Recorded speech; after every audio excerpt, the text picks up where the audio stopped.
Wa-Shokuiku has three focuses. The first one is we teach how to make healthy Japanese food, and also ingredients are available at most of the grocery stores. So that means that you can actually try at home. And every time they get bento box, like little Japanese style box, and then they put the prepared food into the little bento box and using chopsticks, and then kind of experience balanced meal with small portion. Another focus is learning about food cultures.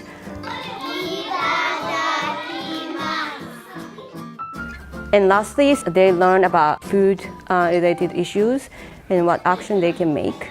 So one thing they learn is food waste, and the word mottainai means some of the Japanese concept that not being wasteful. Mottainai!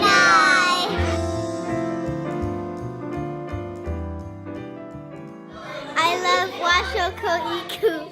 I liked learning how to make different kinds of food.